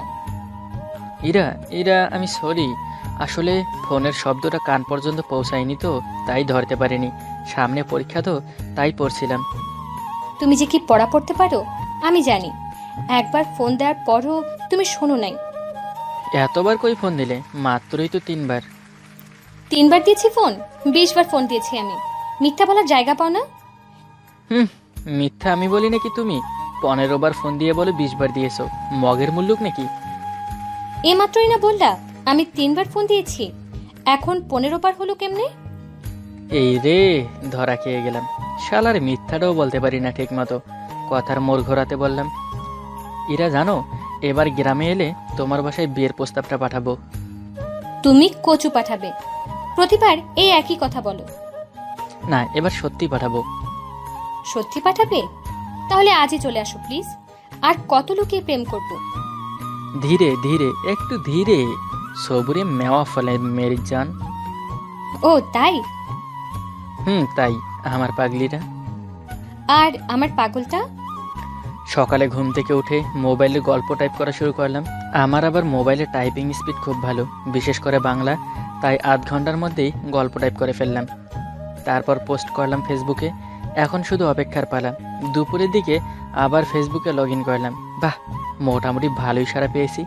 অনেকে অনেক রকম কমেন্ট করেছে। বাহ আরমান, এবার তোর লেখক হওয়ার ঠেকায় কে? বিকেলে বাইরে যাওয়ার জন্য রেডি হচ্ছিলাম। আজ শুক্রবার, তাই বন্ধুদের সাথে লম্বা আড্ডা দিতে যাচ্ছি। এমন সময় হতবাগা ফোনটা বেজে উঠল। ইরা ফোন দিয়েছে। হ্যালো ইরা। এই নীলাকে? মানে? মানে নীলা নামের মেয়েটাকে? নীলা? এইটা আবার কে? ন্যাকামি করো আমার সাথে? মেয়েটা তোমার ঠ্যাং ভেঙে দিব। সত্যি করে বলো, নীলাকে? আরে আজব, নীলা নামের কোনো মেয়েকেই চিনি না। নামটাই মনে হয় প্রথম শুনলাম। আবারও মিথ্যা বলো। গল্প তো ঠিকই নীলা নীলা বলে একেবারে ঝড় তুলে দিয়েছো, আর এখন বলো নীলা নাম প্রথম শুনেছো। এই রে, কাজ সেরেছে। ইরা দেখি গল্পের চরিত্রকে বাস্তবে নামাইতে চাইছে। হা হা হা, ওইটা ওইটা তো আমার মনের কল্পনা। ও তাই? আমাকে রেখে নীলাকে নিয়ে কল্পনা করা হচ্ছে, তাই না? বুঝেছি, ঢাকা গিয়ে নতুন কাউকে পেয়েছো, তাই গ্রামের এই মেয়েটাকে ভুলে গেছো। এই পাগলি, কি বলো এগুলা? তুমি ছাড়া কি আমি অন্য কাউকে ভালোবাসতে পারি বলো? বুঝি বুঝি, সবই বুঝি। আমাকে আর ভালোবাসো না। এই চুপ, একদম বাজে বকবে না। তোমাকে আমি কতটা ভালোবাসি তা বলে কখনোই বোঝাতে পারবো না। যদি এতটা ভালোবাসো তাহলে নীলাকে নিয়ে কেন কল্পনা করো? গল্পে তো আমার নামও দিতে পারতে। আরে পাগলি কোথাকার, নীলা নামটা রোমান্টিক গল্পের সাথে ভালো মানায়, তাই ওই নামটা ব্যবহার করেছি। ও, আর আমার নামটা গল্পে মানায় না, তাই না? মানাবে কেমনে? আমার নামটাই তো পচা একটা নাম। দেখেন কাণ্ড, কোথাকার পেস কোথায় গিয়ে লাগে। আরে কে বললো তোমার নাম পসা? তোমার নাম যদি গল্পে দিতাম তাহলে তো সবাই আমার এই ইরার প্রেমে পড়ে যেত, তাই নীলা নামটা দিলাম। সত্যি বলছো তো? আমি কখনো মিথ্যা বলি? তাহলে বলো ভালোবাসি। ভালোবাসি ভালোবাসি, 1000 বার ভালোবাসি। মাত্র 1000 বার? ঠিক কতবার ভালোবাসি তা বলতে পারবো না, এমন সংখ্যা এখনো আবিষ্কৃত হয়নি। ভালোবাসি আমার পাগলিটাকে। আমিও ভালোবাসি আমার পাগলটাকে। যারা সত্যি আপনাকে ভালোবাসে তারা কখনো আপনার ভালোবাসার ভাগ অন্য কাউকে নিতে দিবে না। বাস্তবে তো দিবেই না, এমনকি কল্পনাতেও এই ভালোবাসার ভাগ কাউকে দিতে নারাজ। নাচতেছি। কি বলো? আমি তো দেখছি তুমি রান্না করছো। তুমি যখন দেখছো আমি রান্না করতেছি, তাহলে আজ এরা প্রশ্ন করো কেন? না মানে, স্ত্রীর খোঁজ খবর নেওয়া তো স্বামীর নৈতিক দায়িত্ব, তাই আর কি। তাই? কিন্তু তুমি তো এখন দায়িত্ব পালন করতে আসো নাই। তুমি আসছো তোমার ইফতারিগুলো ঠিকমতো বানানো হচ্ছে কিনা তার খোঁজ নিতে। সি, তুমি আমারে ভুল বুঝলা, মনে বড়ই আঘাত পাইলাম। ঢং করবা না। শোনো, রোজা রেখে প্রতিদিন তোমার এই 1000 পদের ইফতারি আমি বানাতে পারবো না। কি যে বলো, রোজার মাসে যদি একটু বেশি বেশি না খাই তাহলে কি হয়? তা তো অবশ্যই, সবাই রোজা রাখে আল্লাহর সন্তুষ্টির জন্য, আর তুমি রোজা রাখো ইফতারি খাবার লোভে। আফসোস, স্বামীর এভাবে খাবারের খোটা দিলা। না, এটা খোটা না, যা সত্য তাই বলছি। রোজা মানে সংযম। মানুষের রোজা রেখে শুকায়, আর তুমি? আমি নিশ্চিত তুমি মেপে দেখো, তোমার ওজন গত 10 দিনের রোজায় 3-4 কেজি হলেও বাড়ছে। এ কি বললা? তাড়াতাড়ি আমার গায়ে একটু থুতু দাও, না হলে নজর লাগবে। থু। এটা কি করলা? সত্যি সত্যি থুতু দিলা? তুমিই তো বললা। আফসোস। শোনো, ঢং করবা না। আমার সহজ কথা, আমি রোজা রেখে রোজ রোজ এত রান্না বাড়া করতে পারবো না। একা একা এত কাজ করা আমার পক্ষে সম্ভব না। আমি মাফ চাই। আমি জানি একা একা সংসারে সব কাজ করা কষ্টকর, তবে তুমি চাইলে আমি তোমাকে সাহায্য করতে পারি। তুমি আমাকে কাজে সাহায্য করবে? তুমি? তোমার মতো অলস মানুষ আমাকে সাহায্য করবে? আমাকে তাও বিশ্বাস করতে বলো? আরে না, আমি তোমাকে সাহায্য করব কিভাবে? আমি কি রান্না পারি? আমি বরং তোমাকে এ কষ্ট থেকে মুক্তির পরামর্শ দিতে পারি। তাই? বলো শুনি, তোমার পরামর্শ। শোনো, ইসলামে 4 বিবাহ করার একটা সুন্দর কিউট বিধান আছে। এই বিধানের কারণ কি? কারণ মেয়েদের যেন কষ্ট কম হয়। দেখো, এখন যদি আমার 2-1টা বাড়তি বউ থাকতো তাহলে তোমার কি এত কষ্ট করতে হতো? তুমি বলো, একজনে রান্না করতো, একজনে কাপড় চোপড় ধুতো, একজনে ঘর পরিষ্কার করতো। খেয়াল করে দেখো, উপকার কিন্তু তোমারই হতো। আমার হয়তো একটু খরচ বাড়তো, তবে সেটা কোনো ব্যাপার না, কারণ তুমি আমার স্ত্রী। তোমার জন্য এ কষ্টটুকু আমাকে মেনে নিতেই হবে, ঠিক না? কথা শেষ করতেই পারলাম না, দেখলাম গরম খন্তি নিয়ে এগিয়ে আসছে। বুঝলাম অবস্থা সুবিধার না, এ মহিলার পক্ষে সবই সম্ভব। একটু আগেই থুতু দিয়েছে, অতএব এখানে দাঁড়িয়ে থাকা নিরাপদ নয়। দিলাম দৌড়। পেছন থেকে স্ত্রী চিৎকার করছে আর বলছে, হারামজাদা, তোর আবার বিয়ে করার শখ হয়েছে, সেটা বললেই তো পারিস। হাদিস ছাড়স কেন? তুই লাগলে 4টা কেন, আর 10টা বিয়ে কর। ভয়ে ভয়ে বেডরুমে ঢুকে দরজা বন্ধ করে কিছুক্ষণ বসে থাকলাম। হঠাৎ মনে পড়ল যে কথা বলার জন্য রান্নাঘরে গিয়েছিলাম, তাই তো বলা হয়নি। একটু পর সাহস সঞ্চয় করে আবার রান্নাঘরে গেলাম। উকি দিয়ে দেখলাম রান্নায় ব্যস্ত বউ। রান্নাঘরের দরজায় দাঁড়িয়ে নরম গলায় বললাম, জান, যদি অনুমতি দাও একটা কথা বলতাম। অনুমতি দিলাম না। শোনো, গণতন্ত্র বলেও তো একটা কথা আছে, কথা বলতে দেয়া উচিত, রাখা না রাখা সেটা অন্য ব্যাপার। আমি এখন খুবই ব্যস্ত, ইফতারির প্রায় সময় হয়ে গেছে, এখনো রান্না শেষ করতে পারিনি। ঢং না করে কি বলবা বলে বিদায় হও। না মানে বলেছিলাম কি, আমি জানি অনেক কিছুই রান্না করেছো, তোমার অনেক কষ্ট হচ্ছে। রোজা রেখে এত কষ্ট আমি হলেও মানতাম না। ভনিতা রেখে মূল পয়েন্টে আসো। একটু কি ভর্তা বানানো যাবে? দেখলাম কাজ বন্ধ করে আমার দিকে হতাশ এবং অবাক দৃষ্টিতে তাকিয়ে আছে। ভয় পেয়ে বলে উঠলাম, না না, বানাতে হবে না, এমনিই বললাম আর কি। সরি, আমার ভুল হয়ে গেছে। এত তরকারি থাকতে তো ভর্তা লাগার কথা না। তারপর কিছু বলার সুযোগ না দিয়ে রান্নাঘর থেকে বের হয়ে এলাম। আসলে ছোটবেলা থেকে ভর্তা আমার খুব প্রিয়, যে কারণে বউকে প্রায় জ্বালাতন করি। অনেক অনুরোধ করার পর মাঝে মাঝে বানিয়ে দেয়। ছাত্র জীবনে এফ রহমান হলে থাকার সময় বান্ধবী নিতুকে বলতাম ভর্তা বানিয়ে দিতে। ও থাকতো রোকেয়া হলে, প্রায় সময় বিভিন্ন রকমের ভর্তা বানিয়ে দিত। জানি না হলে কিভাবে বানাতো, কিন্তু সে ভর্তা ছিল অমৃত। হলের রুমমেটদের ভাগ দেওয়ার ভয়ে অনেক কৌশলে সে ভর্তা লুকিয়ে খেতাম। নিতুর হাতের বানানো সেই ভর্তার স্বাদ এখনো মুখে লেগে আছে। ভেবেছিলাম এত রান্নার পর আজ আর ভর্তা বানাবে না, কিন্তু রাগারাগি করলেও বউ ঠিকই ভর্তা বানিয়ে দিল। তারাবির নামাজের পর খুব আগ্রহ নিয়ে ভর্তা দিয়ে ভাত খেতে বসলাম, কিন্তু ভর্তা দিয়ে এক লোকমা ভাত মুখে দিয়েই বুঝলাম এ জিনিস খাওয়া যাবে না। এটা কি বানাইছো? কেন ভর্তা? এটাকে ভর্তা বলে? মানে কি? মানে এটা তো ভর্তার ভও হয় নাই। ভ হোক আর ব হোক, কথা না বলে চুপচাপ খেয়ে উঠে পড়ো। না, এই মাল তো আমি খাবো না। খাবে না মানে? অবশ্যই খাবে। মানে কি? ভালো না হলেও এই জিনিস আমাকে খেতে হবে?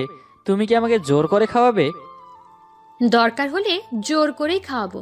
রোজার মধ্যে অনেক কষ্ট করে বানাইছি, ফেলে দেওয়ার জন্য বানাই নাই। তোমাকে কষ্ট করে কে বানাতে বলেছে গো? কষ্ট করে না বানিয়ে যদি একটু দরদ দিয়ে বানাতে, তাহলেই তো ভর্তাটা অমৃত হতো। আমার কাছে অত আজাইরা দরদ নাই, আমি অমৃত বানাতে পারি না। যে পারে তার কাছে যাও।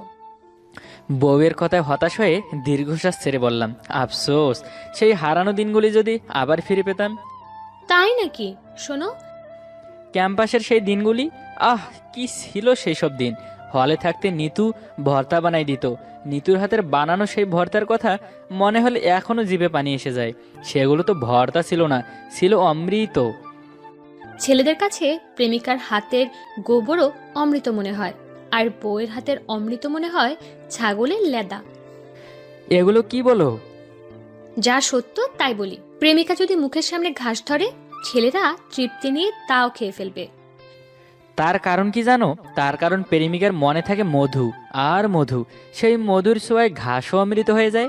আর স্ত্রীর মনে থাকে গরম স্ত্রী, সেই স্ত্রীর ছেঁকায় সব জলে পুড়ে যায়। এত বুঝলে বিয়ে করছো কেন? ওইটাই তো ভুল করছি রে, আগে জানলে তো শালার বিয়েই করতাম না। এই, তুমি ওঠো তো, তোমার ভাত খেতে হবে না। মানে কি? মানে আমার অন্তরে যেটুকু মধু নাই, তাই আমার রান্না তোমার খাওয়ার দরকার নাই। তোমার জন্য আমি আর রান্না করব না। আল্লাহকে ভয় করো, রোজার মাসে স্বামীরে না খাওয়াই রাখো না। স্বামীর সেবা করো, পরকালে এর প্রতিদান পাবা। তোর প্রতিদানের গুল্লি মারি। তুই ওঠ, খাবার টেবিল থেকে। শুধু এই বেলা না, আজ তোর সেহরি খাওয়া বন্ধ। টান দিয়ে খাবার প্লেটটা সামনে থেকে নিয়ে খাবারগুলো ময়লার ঝুড়িতে ফেলে দিল। তারপর হনহনিয়ে বেডরুমে চলে গেল। আমি হতভম্ব হয়ে বোকার মতো বসে রইলাম। চিন্তা করে দেখলাম রোজার মাসে রাগ দেখিয়ে লাভ নেই, তাহলে না খেয়েই রোজা থাকতে হবে। তার চেয়ে বরং পরিবেশটা হালকা করে ফেলি। মিনিট 20 পরে বেডরুমে গিয়ে মিষ্টি গলায় বললাম, জান কি করো? ফুটবল খেলি। মিথ্যে বলছো কেন? তুমি তো শুয়ে আছো। এই, তোমার না বলছি আমার আজ এরা প্রশ্ন করবে না। জান, কাল কিন্তু 23শে মে। তো কাল কিন্তু আমাদের বিবাহ বার্ষিকী। তো তো তো করো না তো। দুনিয়ার সবাই বিয়ে বার্ষিকীতে ভালো মন্দ খায়, অথচ এই দিনে তুমি তোমার স্বামীকে না খেয়ে রোজা রাখবে? এটা কেমন কথা? না খেয়ে থাকবে কেন? যাও নিজে রান্না করে খাও। আমি জানি এটা তোমার রাগের কথা, আসলে আমারই ভুল হয়েছে। ভর্তাটা কিন্তু ততটা খারাপ ছিল না। ভর্তাটা একটু একটু করে মজা লাগা শুরু হয়েছিল। আসলে সারাদিন রোজা ছিলাম তো, সম্ভবত সে কারণেই জিহ্বার টেস্ট পাওয়ার কমে গেছে, তাই প্রথমে টেস্টটা বুঝতে পারিনি। আসলে কি জানো, সব সমস্যা আমার এই জিহ্বার। আচ্ছা, জিহ্বা কি পরিবর্তন করা যায়? তোমার জানাশোনা কোনো ডাক্তার আছে যে জিহ্বার ট্রান্সপ্লান্ট করে? তুমি কি আমার সাথে মজা নিচ্ছ? না, আমি সিরিয়াস। এইমাত্রই ডিসিশন নিলাম, ফিক্সড ডিপোজিটটা ভাঙিয়ে বিদেশে গিয়ে জিহ্বার ট্রান্সপ্লান্ট করে আনবো। ভাবছি ছাগলের জিহ্বা লাগাবো। আমার ধারণা ছাগলের জিহ্বার টেস্ট পাওয়ার বেশি। দেখো না, ছাগল যাই পায় তাই খায়। তুমি কি বলো? আইডিয়াটা দারুণ না? অবশ্যই দারুণ। তা লাগাবে যখন, তখন ছাগলেরটা লাগাবে কেন? কুকুরেরটা লাগাও, ওরাও তো সব খায়। এভাবে বলছো কেন? তোমার ব্রেন ভালো, তাই তোমার কাছে একটা পরামর্শ চাইছি। ন্যাকামো করবে না, যতই তেল মারো না কেন। আজ আর তোমার কপালে ভাত নাই। তার চেয়ে বরং সেহরির সময় একটা নুডলস রান্না করে খেও। আর কথা বাড়ালাম না, মনে কষ্ট নিয়ে শুয়ে পড়লাম। শেষ রাতে ঘুম থেকে উঠে খাবার টেবিলে গিয়ে দেখি বউ আর আমার পিচ্চি 2 মেয়ে খাবার সামনে নিয়ে বসে আছে। তার শেষ পর্যন্ত কি আমাকে নুডলসই খেয়ে থাকতে হবে? ভাত কি আসলেই দিবা না? বউকে প্রশ্ন করলাম। শোনো, তোমার এই জিহ্বায় আমার রান্না ভালো লাগবে না। তুমি না বললে জিহ্বা ট্রান্সপ্লান্ট করাবে? আগে সেটা করো, তারপরে আমার রান্না খেও। আপাতত নুডলস দিয়ে কাজ চালাও। বউ হেসে উত্তর দিল। মেয়েরাও মিটিমিটি হাসছে। না, সেটা কোনো সমস্যা না। আগে তো নুডলস ভালোই লাগতো, কিন্তু যেদিন দেখলাম কেকা বা মুরগির পেটের মধ্যে ঠেইলে ঠেইলে নুডলস ভরছে, সেদিন থেকে নুডলস দেখলেই কেন জানি গাটা গুলায় ওঠে। কিন্তু কি আর করা, ভাত যখন দিবাই না, তাহলে নুডলসই খাই। হয়েছে, আর ঢং করতে হবে না, এখন খেতে বসো। বউ মিষ্টি ধমক দিয়ে বলল। দেরি না করে চেয়ার টেনে বসে পড়লাম। বউ উঠে রান্নাঘরে গেল। ছোট মেয়ে বলল চোখ বন্ধ করতে। চোখ বন্ধ করলাম। কিছুক্ষণ পর চোখ খুলে দেখি সামনে বিশাল এক প্লেট। প্লেটের মাঝখানে মোমবাতি জ্বলছে, আর চারিদিকে সুন্দর করে ভাগে ভাগে সাজানো কয়েক পদের ভর্তা। এত ভর্তা কোথায় পেলে? মেয়ে বলল আম্মু বানিয়েছে। না, নীরব হোটেল থেকে কিনে আনছি। কাজটা ভালো করোনি। নীরব থেকে আনলে কেন? বন্ধু ইয়েসিপের ভর্তা বাড়ির হোটেল থেকে আনতে, তাহলে ওর কিছুটা ব্যবসা হতো। হেসে উত্তর দিলাম। বউ হেসে উঠল। ছোট মেয়েটি একটি খাম হাতে দিল। যত্ন নিয়ে খামটা খুললাম। বউয়ের লেখা চিঠি, তাতে লেখা, তুমি আমাকে আর কত জ্বালাবে? প্রতিদিন ভর্তা ভর্তা করো, জ্বালাও। তাই ইচ্ছে করেই সন্ধ্যায় ভর্তাটা পচা বানিয়েছিলাম। আমি তোমার জন্য যখন যা বানাই, প্রেমিকার মতো ভালোবাসা দিয়েই বানাই। স্বামী স্ত্রী তো সবাই হয়, আমরা না হয় বন্ধু হয়েই থাকলাম। শুভ বিবাহ বার্ষিকী। সময় নিয়ে ধীরে ধীরে চিঠিটা পড়লাম। চোখের কোনায় কি জল ছিল জানি না, হঠাৎ বড় মেয়ে বলে উঠল, বাবা তুমি কাঁদছো? আরে না, তোমার আম্মু সম্ভবত ভর্তায় প্রচুর পেঁয়াজ দিয়েছে, ওর ঝাঁজে চোখে জল আসছে। দেখলাম 2 মেয়ে মিটিমিটি হাসছে। ছোট মেয়ে হাতে ছুরি দিয়ে বলল, থাক আর কাটতে হবে না, তুমি এখন ভর্তা কাটো। ফু দিয়ে বউ আর আমি মোমবাতি নেবালাম, একসাথে ছুরি দিয়ে ভর্তা কাটলাম। তখন আমাদের 2 পাশে দাঁড়িয়ে হাততালি দিয়ে শুভেচ্ছা জানালো আমাদের ভালোবাসার ফসল, আমাদের 2 রাজকন্যা। সে এক অপার্থিব অনুভূতি। আচ্ছা, পৃথিবীটা এত সুন্দর কেন? ঝগড়া করতে করতেই অনেকগুলো দিন একসাথে কাটিয়ে দিলাম। ভাবছি বাকি জীবনটাও এমনই ঝগড়া করে কাটিয়ে দিব। তবে সমস্যা হচ্ছে মেয়ে 2টা আস্তে আস্তে বড় হচ্ছে, ওদের কারণে এখন আর প্রাণ ভরে ঝগড়া করতে পারি না। আফসোস। ও একটি কথা, বন্ধু নিতু আর আমার বউ কিন্তু একজনই। অন্য কাউকে যেন ভর্তা বানিয়ে খাওয়াতে না পারে, তাই বন্ধু নিতুকেই বিয়ে করে ফেলেছিলাম। কেমন লাগলো আমাদের ভর্তাময় ভালোবাসার গল্পটি কমেন্টে জানিয়ে দিন। আর আমাদের চ্যানেলে সাবস্ক্রাইব করে আমাদের পাশেই থাকুন, আর পাশে থাকা বেল বাটনটি একটু ক্লিক করুন। ধন্যবাদ সবাইকে।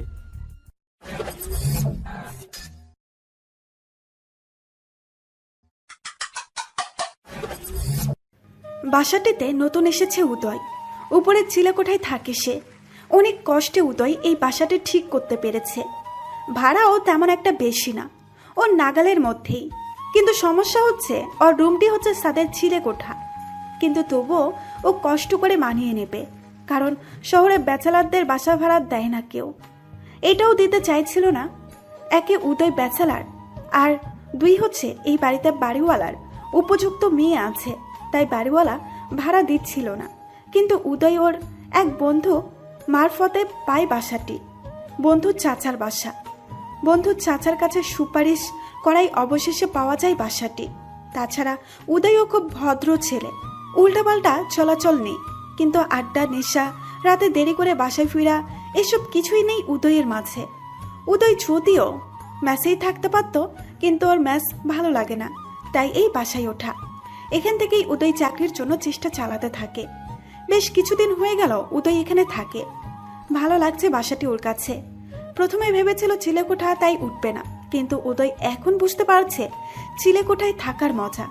যখন খুশি ছাদে আসা যায়, ছাদে বসে বই পড়া, দক্ষিণা বাতাস উপভোগ করা, রাতের আকাশ দেখা, চাঁদ মেঘের লুকোচুরি, এইসব কিছু উদয় উপভোগ করতে পারছে এখনই, যেটা হয়তো অন্য বাসায় পারত না।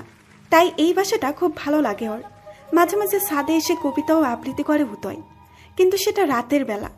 একদিন রাতে প্রচণ্ড বৃষ্টি হচ্ছিল। উদয় রুমের দরজায় বসে বৃষ্টি দেখছিল। এমন সময় উদয় দেখতে পায় ছাদে আরও কেউ আছে, একটা মেয়ে। উদয় বুঝে যায় এটা বাড়িওয়ালার মেয়ে।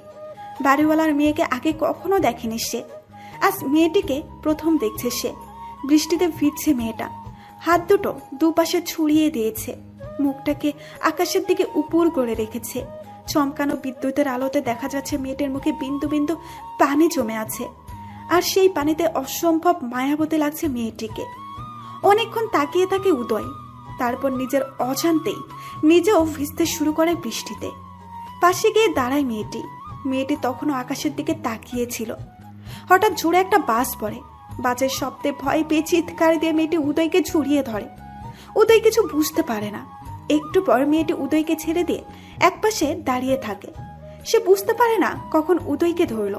চুপ করে নিচে চলে যায় মেয়েটি। সাথে দাঁড়িয়ে মেয়েটি চলে যাওয়ার পথের দিকে তাকিয়ে থাকে উদয়। তখনও বৃষ্টি হচ্ছিল। উদয় অনেকক্ষণ ভিজে। তারপর বৃষ্টি থেমে যাওয়াতে উদয় চলে যায় ওর রুমে। মেয়েটির কথা ভাবতে থাকে উদয়। কত মায়া মেয়েটির মুখে।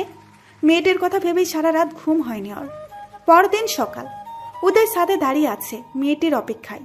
সে ভেবেছে হয়তো এখন মেয়েটি ছাদে আসবে। উদয়ের ভাবনা সত্যি করে একটু পরে মেয়েটি ছাদে আসে। মেয়েটিকে দেখে উদয় পানির ট্যাঙ্কের ওখানে লুকিয়ে থাকে।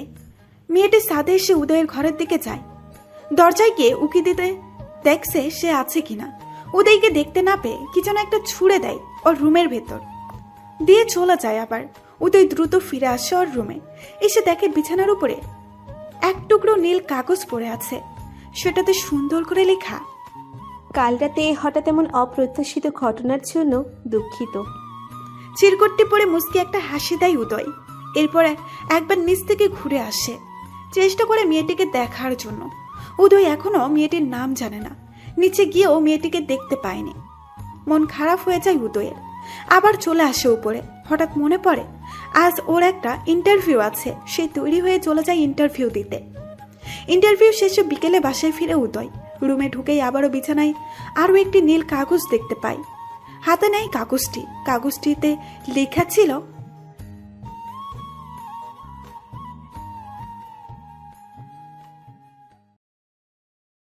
এবার উদয় বুঝতে পারে যে সে নিচে খোঁজার সময় মেয়েটি ওকে লুকিয়ে দেখেছে। বিকেলে উদয় ছাদে দাঁড়িয়ে আছে, একটি কবিতা আবৃত্তির চেষ্টা করছিল। এমন সময় উদয় বুঝতে পারে ওর পাশে কেউ এসে দাঁড়িয়েছে। পাশে ফিরে তাকায় উদয়, দেখতে পারে সেই মেয়েটিকে। মেয়েটি রাগি রাগি মুখে উদয়কে জিজ্ঞাসা করে, সকালে নিচে খুঁজতে গিয়েছেন কেন? আমার রুমে কেউ কিছু দিয়ে যাবে, সেটা কি আর কেন তা জানবো না, জানার জন্যই খুঁজেছি। কিন্তু লুকিয়েছিলেন কেন? আমি তো লিখিয়ে দিয়েছিলাম, কেন আর লুকিয়ে থাকবো না? আপনি আমায় লুকিয়ে দেখেছিলেন, আমি পারবো না কেন? আর খবরদার আর নিচে যাবেন না। কেন দেখবেন? আর আমি নিচে না গেলে বাইরে যাব কি করে? আমার তো পাখা নেই যে উড়ে যাব। তা আমি জানি না, কিন্তু আবার যদি আমাকে খুঁজতে দেখি তাহলে আপুর কাছে নালিশ করব। বলেই মেয়েটি হাঁটা ধরে। উদয় পেছন থেকে ডাক দিয়ে নাম জিজ্ঞেস করে। মেয়েটিও নাম বলে। নিধি। তারপর মুখ বাঁকিয়ে চলে যেতে থাকে। সিঁড়ির রুমের দরজার কাছে গিয়ে আবার ফিরে দাঁড়ায়। তারপর মুচকি একটা হাসি দিয়ে বলে, নিচে যেতে পারেন, আমাকেও খুঁজতে পারেন, কিন্তু আপু দেখলে খবর আছে। বলেই চলে যায় নিধি। উদয় বুঝতে পারে যে নিধি গ্রিন সিগন্যাল দিয়েছে। খুশিতে লাফিয়ে ওঠে উদয়। হঠাৎ মনে পড়ে মেয়েটির নাম নিধি। কি সুন্দর একটা নাম। মেয়েটির মতো মেয়েটির সব কিছুই সুন্দর। তারপর থেকে রোজ ছাদে দেখা করতো দুইজন। অনেক কথা বলতো দুইজনে মিলে। নিধি একদিন ছাদে না আসলে উদয় নিচে গিয়ে ওকে খুঁজতো, আর উদয় নিচে না গেলে নিধি ছাদে এসে অভিমান করে বসে থাকতো। এভাবেই দুজনের খুব ভালো চলছিল। দুজনই বুঝতে পারে দুইজন দুজনকে খুব ভালোবেসে ফেলেছে, কিন্তু কেউ মুখ ফুটে বলছে না। নিধিও আর সহ্য করতে পারছে না, কিন্তু নিজেও বলছে না। তাই সে প্ল্যানিং করে যে করেই হোক উদয়কে দিয়েই বলাতেই হবে। প্ল্যান মতো নিধি বিকেলে ফোন নিয়ে ছাদে যায়। যাওয়ার আগে নিধি ওর এক বান্ধবীকে বলে গিয়েছে যেন ওকে ওই টাইমে কল দেয়। নিধি বসে উদয়ের সাথে আড্ডা দিচ্ছে। এমন সময় নিধির নাম্বারে বারবার ফোন আসতে থাকে, কিন্তু নিধি কেটে দেয়। এক সময় উদয় জিজ্ঞেস করে যে, কেউ কল দিচ্ছে? বয়ফ্রেন্ড। কথাটা শুনে স্তব্ধ হয়ে যায় উদয়। ওর যেন কথা বলার শক্তি হারিয়ে ফেলেছে। বেশ কিছুক্ষণ চুপ করে থাকে উদয়। তারপর আস্তে করে জিজ্ঞেস করে, কবে হলো? আগে তো কখনো বলনি। আগে তো ছিল না, নতুন হয়েছে, তাই এখনো বলিনি। ও আচ্ছা, তোমরা কথা বলো। বলেই উদয় নিজের রুমের দিকে যাওয়ার জন্য ওঠে, কিন্তু নিধি পিছন থেকে উদয়ের হাত ধরে ফেলে। কোথায় যাচ্ছ? রুমে একটু কাজ আছে, তুমি এখন বয়ফ্রেন্ডের সাথে কথা বলো। আরে তুমি চলে গেলে বয়ফ্রেন্ড পাবো কই? মানে? আরে বুদ্ধু, আমার অন্য কোনো বয়ফ্রেন্ড নেই, আমি তোমাকেই ভালোবাসি, আর জানি তুমিও আমাকে ভালোবাসো, কিন্তু বলছো না, তাই তোমাকে দিয়ে আগে বলানোর জন্য এই প্ল্যানিং। আজ যে কলেজ ছিল ওইটা আমার বান্ধবীরই ছিল, কিন্তু আমাকেই আগে বলতে হলো, গাধা একটা। আমি জানি তুমি এমন কিছুই করবে। তোমার ফ্রেন্ড আমাকে আগেই ফোন করে সব বলে দিয়েছে, তাই তো আমি ভাব নিচ্ছিলাম তোমাকে দিয়ে বলানোর জন্য। বলেই হাসতে থাকে উদয়। আর তা দেখে নিধি রেগে গিয়ে তেড়ে যায় উদয়ের দিকে। উদয়ও দৌড়াতে থাকে নিধির কিলের হাত থেকে বাঁচার জন্য। আজকের ভিডিওটি উৎসর্গ করছি সকল ব্যাচেলার ভাইদের। আমার মতো যারা ব্যাচেলার তারা গল্পটি শেষ পর্যন্ত শুনুন। তবে কারো হাসতে হাসতে পেট ফেটে গেলে আমি দায়ী নই। সাথেই থাকুন, কমেন্টে জানিয়ে দিন কেমন লাগলো। ঘুম থেকে উঠবা নাকি প্ল্যান বি প্রয়োগ করতে হবে? আরে আজ তো শুক্রবার, আর একটু ঘুমাতে দাও না। বেলা বাজে কটা সে খেয়াল আছে নাকি? 8টা হবে হয়তো। বেলা বাজে 9:30। উঠে একটু বাজারে যাও। তুমি যাও। কি? বাজারে যাব? তাও আমি? একটা মেয়ে মানুষ হয়ে আমি বাজার করতে যাব? তো যাও, তোমার যা যা লাগবে সব নিয়ে এসো নিজ পছন্দ মতো। না, তোমার সাথে সোজা কথায় কাজ হবে না দেখছি। দাঁড়াও একটু। রহিমা খালা, ও খালা, ফ্রিজ থেকে এক মগ ঠান্ডা পানি নিয়ে আসেন তো। ঠান্ডা পানির কথা শুনে ধর পড়িয়ে বিছানা থেকে উঠে গেলাম। শীতের সময় ঠান্ডা পানি শরীরে দেয়া আর জ্বলন্ত আগ্নেয়গিরিতে লাফ দেওয়ার একই কথা। বিশেষ করে শীতের সময় ঠান্ডা পানির চেয়ে ভয়ানক জিনিস আর দ্বিতীয়টি নেই। ঘড়ির দিকে তাকিয়ে দেখি সবেমাত্র 7:27। খুব রাগ হলো বইয়ের ওপর। শুক্রবারেও ওনার এমন করা লাগবে আমার সাথে? বিরক্তির দৃষ্টি নিয়ে বইয়ের দিকে তাকালাম। বাজে মাত্র 7:27, আর তুমি কিনা বলছো 9:30। তো কি করব? তুমি উঠছো না তাই বলেছি। তুমি না একদম আমার আম্মুর মতো। আম্মু যেমন ছোটবেলায় 9টার কথা বলে সকাল 6টায় ঘুম থেকে উঠে পড়তে বসাতো, ঠিক তেমনই তুমি। তো আজ থেকে আমায় আম্মু বলেই ডেকো। নাউজুবিল্লাহ। এই সময় বাজারে না গেলে কিছুই পাবে না। জলদি বাজারে যাও। না, তোমার জ্বালায় একটু শান্তিতে ঘুমাতেও পারবো না। আচ্ছা থাক, তোমাকে বাজারে যেতে হবে না। সত্যি বউ? হ্যাঁ সত্যি, একদম সত্যি। এই তো আমার লক্ষ্মী বউ। বউয়ের কথা শুনে কেন যেন মনটা ভরে গেল। শীতের সকালে বাজার যাওয়া যে কি একটা যন্ত্রণা, সেটা একমাত্র তারাই বুঝবে যারা শীতের সকালে উঠে বাজার করতে যায়। যাক, বাঁচা গেল। এইবার দেয় একটু ঘুম, আরামের ঘুম। কিন্তু কথা একটাই, আবার কি কথা? সকাল দুপুর রাত্রি কি? শুধু এই 3 বেলা রান্না বন্ধ থাকবে, আর রান্না বন্ধ মানে খাবারও বন্ধ। ভুরুকোসকে বইয়ের দিকে তাকালাম। ব্যাপারটা অনেকটা চিপসের প্যাকেটে পাওয়া গাড়ির মতো। 15 টাকা চিপস কিনলেই পাচ্ছেন একটা প্রিমিয়াম চুপিউট গাড়ি, কিন্তু সাইডে ছোট্ট করে লেখা থাকবে শর্ত প্রযোজ্য, যেইটা কিনা আমি আর আপনি খালি চোখে কখনোই দেখব না। তারপর গাড়ির জন্য গেলে তারা সুন্দর করে বলবে, স্যার আপনি হয়তো খেয়াল করেননি, সাইডে ছোট্ট করে লেখা ছিল শর্ত প্রযোজ্য। তারপর দিয়ে দিবে এক গাদা শর্ত। শর্ত মানলে পারবেন গাড়ি, না মানলে উল্টো দিকে ঘুরে বাসায় ফিরে যেতে হবে। যাও এবার, আমও গেল সালাও গেল, সাথে যাওয়া আসা ভাড়াটাও ফাও গেল। ঠিক তেমনই আমার সাথেও হচ্ছে এখন। আচ্ছা, কি কি আনতে হবে শুনি? আলু 2 কেজি, পেঁয়াজ 1 কেজি, রসুন 1 কেজি, আদা 1 কেজি। থাক থাক, আর বলতে হবে না, তুমি বরং লিস্টটা দাও। এভাবে বললে সারাদিন চলে যাবে, কিন্তু তোমার বলা শেষ হবে না। এই তো আমার জামাইটা বুঝেছে, এই নাও লিস্ট। এইটা দৈনন্দিন বাজারের লিস্ট নাকি বিয়ে বাড়ির কেনাকাটার লিস্ট? আল্লাহই ভালো জানেন। কেন যে বিয়েটা করতে গিয়েছিলাম, সিঙ্গেল লাইফটাই বেস্ট ছিল। নাই কোনো প্যারা, নাই কোনো জ্বালা যন্ত্রণা, একদম বিন্দাস লাইফ। বউ শুনছো? বলো। বলছিলাম কি কি বলছিলে? না মানে, আরে কি বলবা সোজা বলো। একটা দাও না। কি দিব? আরে ওইটা। ওইটা কোনটা? আরে ওইটা মানে ওইটা। আজব তো, ওইটা আবার কি? একটা। একটা কি? তুমি কি ছোট খুকি, কিছুই বোঝো না?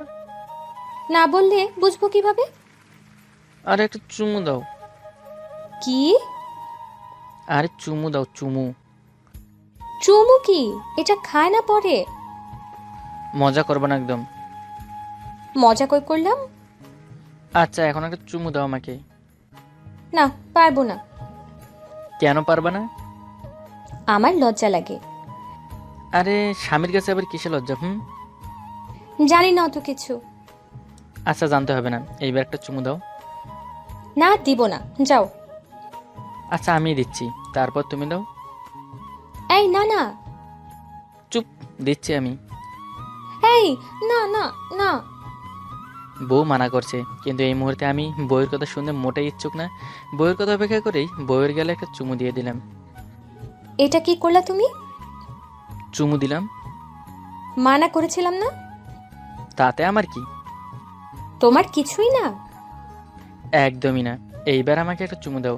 আমি তোমাকে যেমন করে দিলাম ঠিক তেমন করেই আমাকে দাও। দিতেই হবে।